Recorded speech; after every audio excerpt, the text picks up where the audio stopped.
What is up, ladies and gentlemen? Welcome to a brand new video. Today we got the settings guide for controller for all the PC players. There will be a link down in the description for you guys. I also have a settings video for you. This is especially for controller. Just follow along, guys. There's a ton of settings. I have a timestamp if you want to skip through certain stuff. These are my settings, but I definitely suggest copying some. Some are definitely very personal. You might want to tweak a little bit afterwards. Just follow along, see what you like. And let's get right into it. So we're starting here with accessibility. If you see a little dot next to the title of the setting, you'll know that I changed this from default.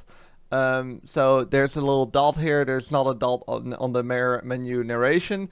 So this is on default. This I've actually adjusted, just so you guys know what I changed and what I have not.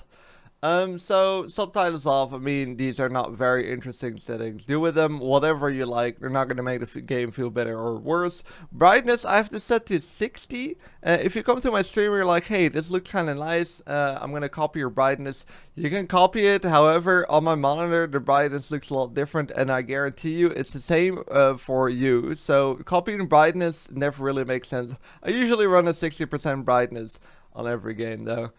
Camera effects, very important. These are stuff like weapon motion blur, camera shake. Tune this all the way down if you want the game to feel, you know, good basically. But if you like immersion, you want to keep these all the way cranked up. Infantry crosshair projection, to keep this turned on if you have a lot of motion sickness basically. I have it off so I always know where the center of the screen is. Then controls here, we have nothing much changed. Double tap crouch sprint slide, very important one. In this game there's crouch running and sliding. They're both on the crouch button. For me, this is R3. If I tap it once while I'm sprinting, I go into crouch running. If I tap it twice, I'm going to be sliding. This is something that a lot of people might have to get used to. This is the whole sliding issue, basically, where you're not really used to. Battlefield 5, for example, which had the exact same stuff. Vehicle boost, I have this on hold. Basically, when you hold the button, you can control when the boost is active and when not. I've always used boost on hold. You can also use it on toggle. Probably doesn't make a huge difference. I feel like you have a little bit more control over if you just put it on hold. This is for stuff like jets, when you use the engine of the jet, or when you're in a truck and you want to speed it up a little bit. Controller vibration, I have this completely turned off. Vibration mix, I mean, it's modified, but it's basically just turned off. So none of these settings really matter. These are all default settings, tutorials. If you're new to the game, I recommend actually keeping these on, because sometimes they have very useful tips that are like new mechanics of the game. Maybe like when you can lean, when you can reload, when you can do certain actions.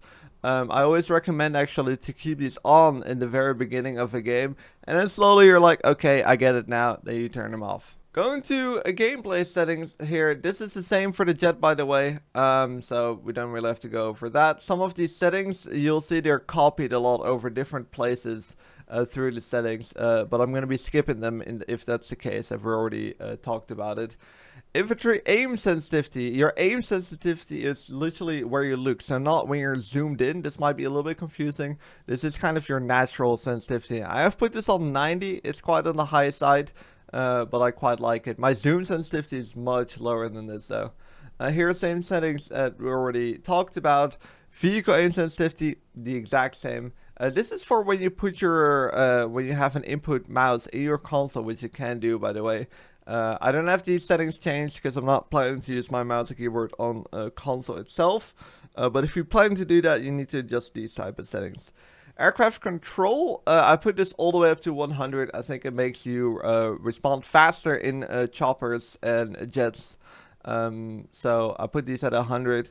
Might be something that a lot of people not like, but it's 100 doesn't sound as crazy as it actually is controlling a vehicle. 100 on aim sensitivity is a lot different than 100 on a aircraft sensitivity, because the aircraft is limited in some place anyways. Then here we have the aim assist settings. So you have slowdown and zoom snap and kind of your overall aim assist, I would describe it.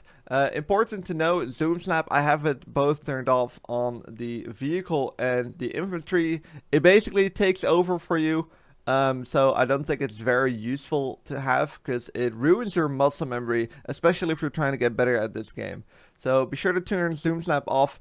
Aim to slowdown basically slows down your aim when you're hovering over a target, making it a lot easier to be precise. It's not super strong in Battlefield 6, but it does the job, and I think it's pretty fair and balanced in this game. So definitely be sure to have this one on to a certain extent, whatever you like. Then we go into the controller settings.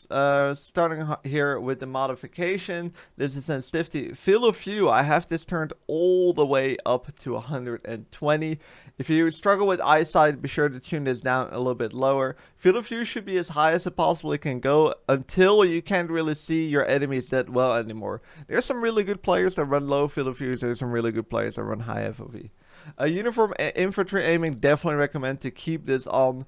This basically makes it feel like when you're using different zoom levels, it makes it feel like it's the same sensitivity, and it's really easy to cross over from, let's say, a sniper scope to an iron sights on an AR. Infantry aims to zoom snap, turn this off. This is the input curve. Definitely, if you have never played Battlefield before, just go with standard. But you can literally pick the game which you prefer. So you can go with Battlefield 1 settings, Battlefield 5, 2042 settings. You can all keep that the same. And then the aim left acceleration, I put this all the way at a 0. When you put this at a 0, it basically makes your controller respond super quickly. It might feel like your sensitivity is basically twice as high as it usually is. I would definitely recommend getting used to a 0 aim acceleration. Why? Because this is very good for your muscle memory. It makes aiming super consistent at any movement you do. You might want to change your sensitivity, or you just get used to it. That's what I did. I used to have this at 100. Now I put this at a 0. It's so much better. Then sliding, I have this on R3. Zoom is L1. We'll get into the button layout later. Vertical aim ratio, I put that at 100, basically making your horizontal and vertical aim the exact same. Infantry zoom aim sensitivity. This is when you're actually ADSing. And I put that at a 60. So this is your zoom when you're ADS with a sniper or with whatever gun. I put that at a 60. And I put this at 100 as well. Basically, putting this at 100 is a percentage of your zoom aim sensitivity. So if you put this at 100, it is basically a 60 compared to your soldier sensitivity, if that makes sense. So this and this is the same. And these are all on default. And we'll go back to the controller settings. Here we go into the controller mapping, basically the button layout. This is what I changed. I have the ping rows to L2. This used to be L1, I'm pretty sure. And grenade and toggle camera, these used to be R1. Put that to R2.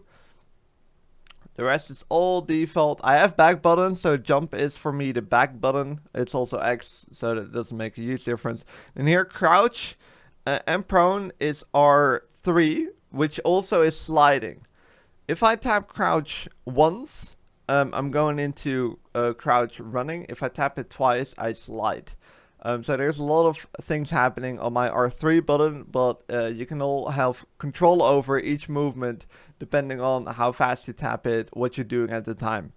So sliding can be a little bit complicated in this game, but basically you just have to double tap crouch really quick to slide.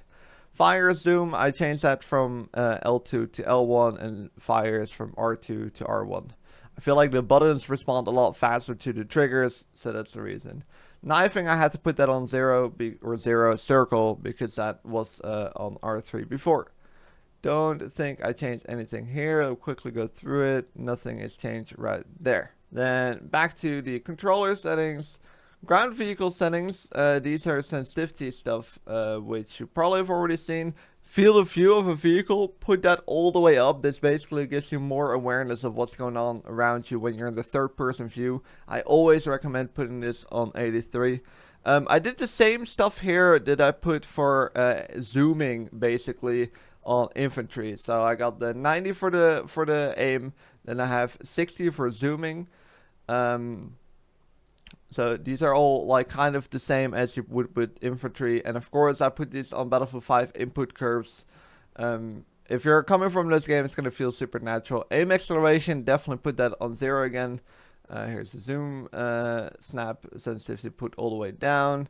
And here we have the advanced, like the horizontal and vertical aim ratio. Put that on 100, and I put this on 60 as well. With a transport vehicle, we can quickly go over that. Basically done the same thing again, with the same sort of sensitivity. This might be by default now on the same settings already. If they're not, you have to adjust all of these settings. Quickly gonna go through them. I've already explained them, but just so you know what it looks like, or what it's supposed to look like, I should say. And then we go to aircraft here. That's the button layout. Button layout is default, by the way, as you guys can see. Nothing has changed right there. 100 control sensitivity, aim is 90, 83, 60, 90, and the input curves are 2042 / Battlefield 5. 0 aim acceleration, and this is on hold, and these are the same like that as well. For the gunner here, I did the exact same. Helicopter, I did the exact same. And then controller tuning. These are the dead zones. Actually left these at default. If you're coming from, I believe, Battlefield 5 and 2042, you don't need to change these. If you're coming from Battlefield 1, you might have to adjust some stuff. But you need to change your dead zones here. These are the same dead zones as you would have by default in Battlefield 5 and 2042, which I personally used as well. Then gyro, I have that disabled. And this is the flick look setting.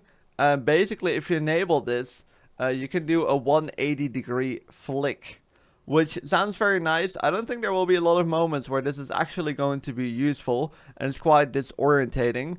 With the high sensitivity that I use, I won't really make much use of this as well. But if you want to make use of it, this is literally a button that will make you flick around from where you're looking right now to a 180 degree around. Definitely mess around with this in the firing range if you find this interesting.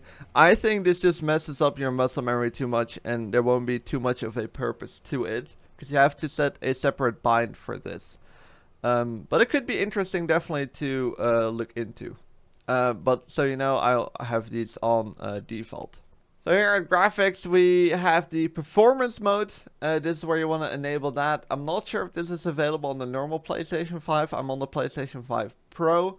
And there I put performance mode. You definitely want to have performance mode playing Battlefield 6. Even if you like the immersiveness, the game just will run so much better and will look so much better on performance mode. Here's the field of views. Again, weapon motion blur. Quickly go over them, but we already talked about it. Here you can change the HUD settings. If you want to go full immersion mode, you can turn off HUD, and it will basically like not show all the little, you know, soldier created items, the UI on screen basically. Advanced HUD settings. Here are the minimap settings. Actually quite interesting. I made them all zoomed out a little bit more so you can see more around you. It's a little bit hard to see in detail what's going on though. Didn't adjust them much, especially for the closed map view distance on ground. This is basically when you're running around on foot as an infantry, and this is when you're in the tank.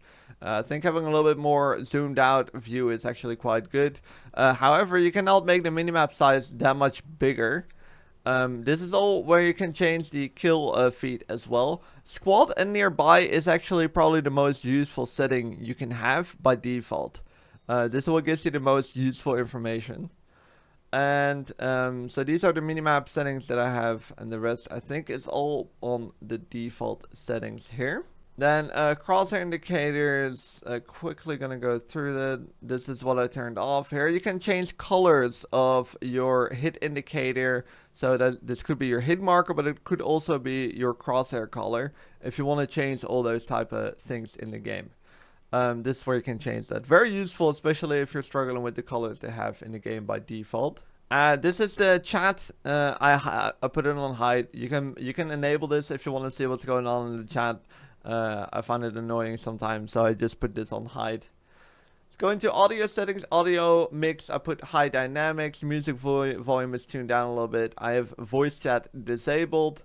Here you can tune some of the sounds. I have not really messed around with these yet, and I'm probably not going to do much. I might turn some off, but here you can adjust some of the audio. I think for a headset users, high dynamics is probably the most useful one to have. You can also go with the default mix, but high dynamics or default mix probably the way to go. That is all there is for the settings. The system and extras are not very interesting settings. So that's going to be it. Ladies and gentlemen, thank you guys for watching. Subscribe if you haven't yet. And hopefully this video was helpful. Hopefully you learned something new. And I hope to see you guys in the next video.